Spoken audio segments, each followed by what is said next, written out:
بات کرنا جو ہے وہ بھی غیبت میں شامل نہیں ہوتا۔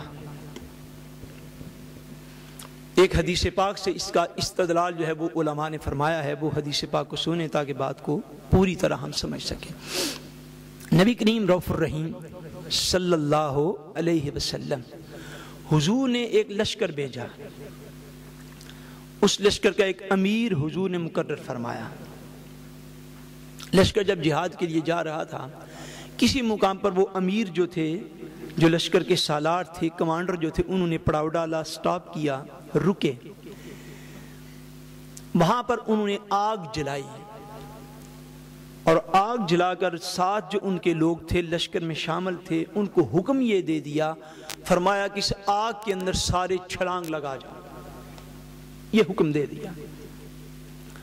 اب امیر کی اطاعت جو ہے، اس کا یاد رکھیے گا، اسلام کے اندر بڑا رتبہ ہے، بڑا رتبہ ہے۔ اور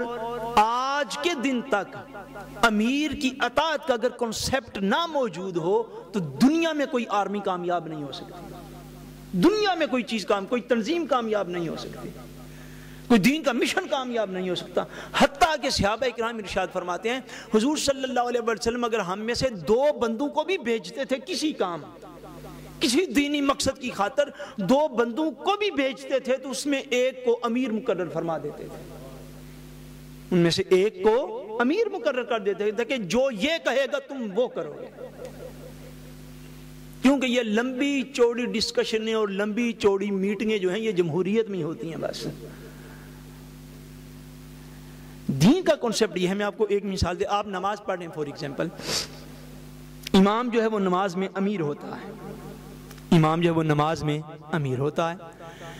آپ نے 3 مرتبہ سبحان ربی العظیم پڑھا، آپ کا دل ہے کہ اب امام صاحب سامع اللہ لمن حمیدہ کہہ ڈالیں، قوما میں چلے جائیں۔ امام صاحب کا دل ہے وہ 5 مرتبہ، 7 مرتبہ، 9 مرتبہ، 11 مرتبہ پڑھیں سبحان ربی العظیم۔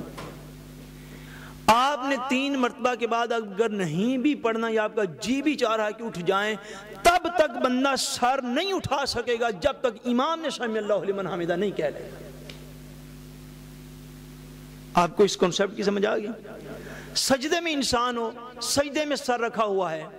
انسان چاہتا ہے میں لمبا سجدہ کروں، اللہ تبارک و تعالیٰ کی بارگاہ میں زیادہ مرتبہ تسبیحات پیش کروں، امام صاحب کا یہ خیال ہے کہ 3 ہی کافی ہے، 3 پڑھ کے اللہ اکبر کہہ دیں، آپ کا 1000 مرتبہ دل کرتا رہے۔ جب امام صاحب نے اللہ اکبر کہنا ہے، اطاعت امیر یہ ہے کہ جب امام کھڑا ہے تو آپ کھڑے ہیں،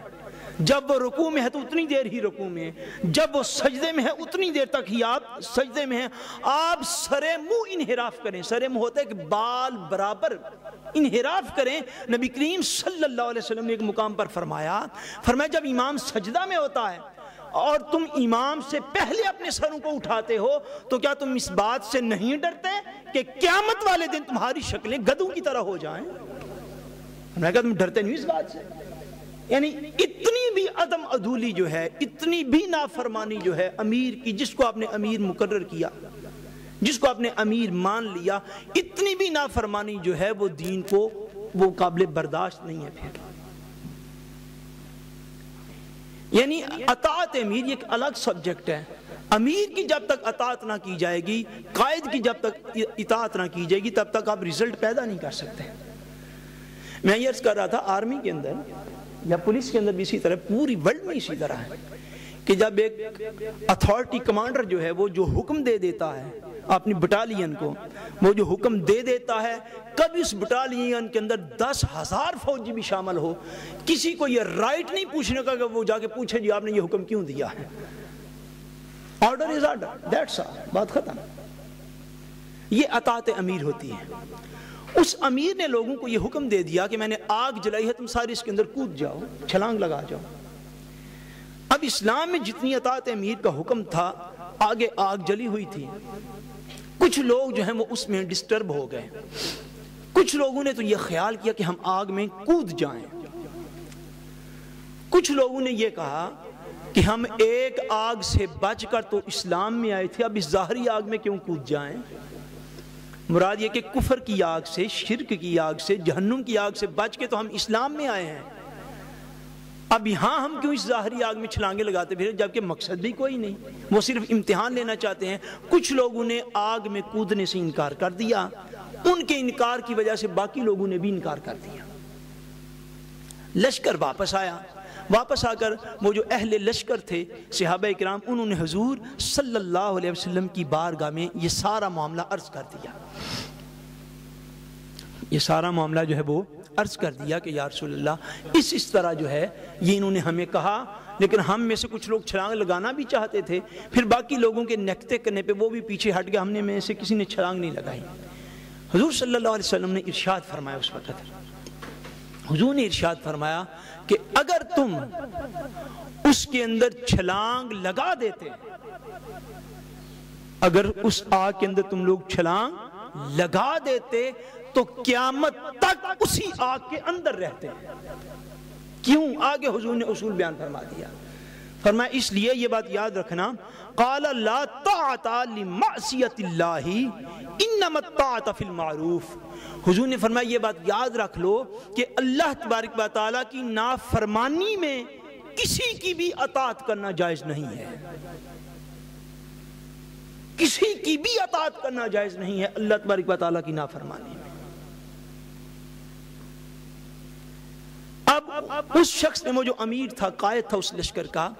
اس نے وہ جو حکم دیا، صحابہ کرام نے اس حکم کو، کہ کہیں یہ حکم بعد میں ریپیٹڈلی نہ دے دے کسی کو، کسی اور لشکر کو،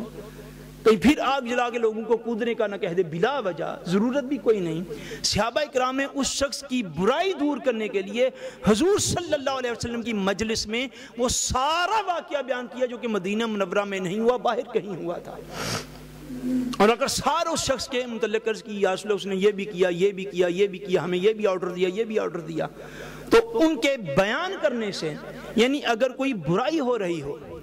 اس سے جو علماء نے استشہاد کیا، جو دلیل پکڑی ہے، اگر کوئی برائی ہو رہی ہو، کوئی غلط کام ہو رہا ہو، یعنی وہ اس امیر کی غلطی تھی کہ لوگوں کو آگ میں کود جانے کا اس نے کہا بغیر کسی وجہ کے۔ اب حضور صلی اللہ علیہ وسلم کے سامنے معاملہ حاضر ہوا، حضور نے اس کا اصول بیان فرما دیا، فرمایا سن لو کہ اللہ تبارک و تعالیٰ کی نافرمانی میں مخلوق کی اطاعت کرنا جائز نہیں ہے، قطعاً جائز نہیں ہے کہ کوئی بندہ اللہ تعالیٰ کی نافرمانی میں مخلوق کی اطاعت کرے، بے شک وہ مخلوق اس کے سگے والدین ہی کیوں نہ ہو، اور بے شک والدین کے لیے وہ مخلوق ان کی سگی اولاد اور بیوی بچے ہی کیوں نہ ہوں، اور بے شک کوئی حکمران کیوں نہ ہو، بے شک کوئی معاشرہ کیوں نہ ہو، بے شک کوئی میڈیا چینل کیوں نہ ہو، ساری دنیا بھی ایک طرف ہو جائے نا، 7 ارب انسانوں میں سے 6 ارب 99 کروڑ 99,999 افراد، یاد رکھ لیں اس بات کو، سارے ایک طرف ہو جائیں اور اللہ کا حکم ایک طرف ہو، سارے انسانوں کی اللہ کی نافرمانی میں کسی بھی انسان کی اطاعت کرنا جائز نہیں ہے، کسی بھی انسان کی اطاعت کرنا جائز نہیں، بے شک وہ کوئی حکمران ہو، بے شک وہ کوئی امام ہو، بے شک وہ کوئی علاقے کا جاگیردار سرمایہ دار ہو، حتیٰ کہ میں نے کہہ دیا بے شک اولاد ہو، اور اولاد کے لیے بے شک والدین ہی کیوں نہ ہو۔ اگر اولاد یہ چاہتی ہے کہ ہم نماز پڑھ لیں اور والدین کہتے ہیں نہیں بیٹا لیکسے کر لیں، نماز سویرے پڑھ لیں گے، والدین کی اطاعت جائز نہیں ہے اس معاملے میں، اس معاملے میں کسی بھی والد کی اطاعت جائز نہیں ہوگی۔ والدین یہ چاہتے ہیں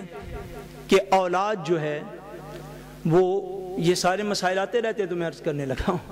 والدین یہ چاہتے ہیں کہ اولاد کو ایم ایل ایکس سے بہت زیادہ مل گیا ہے یونیورسٹی کے اندر، کالج کے اندر، تو یہ رمضان کے روزے نہ رکھے۔ اب آپ کو سمجھ رہے ہیں، والدین کی اطاعت جائز نہیں ہے، اللہ تعالیٰ کی نافرمانی کے مقابلے میں کسی کی بھی اطاعت جائز نہیں، وہ جو مرضی ہوتا پھرے۔ بیوی گھر میں کہتی ہے، زوجہ گھر میں کہتی ہے کہ ہمارے فلاں یہ جو شریکہ اور یہ بھائی اور یہ بہنیں جن کے بغیر ہم رہ بھی نہیں سکتے اور جن کے ساتھ بھی ہم رہ نہیں سکتے، ہمارا انداز دیکھ لیں آپ زندگیاں گزارنے کا، جن کے بغیر بھی ہم نہیں رہ سکتے اور جن کے ساتھ بھی ہم نہیں رہ سکتے، یہ ہمارا انداز ہے۔ اچھا وہ کہتی ہیں جی بھائی اس نے تو اتنے ہزار کا ٹی وی لے لیا، اس کے اندر تو یہ فنکشن بھی ہے، یہ فنکشن بھی ہے، یہ فنکشن بھی ہے، ہمارے گھر میں تو وہ نیتی فہم دل کو جو ہے وہ بھی پڑا ہوا ہے۔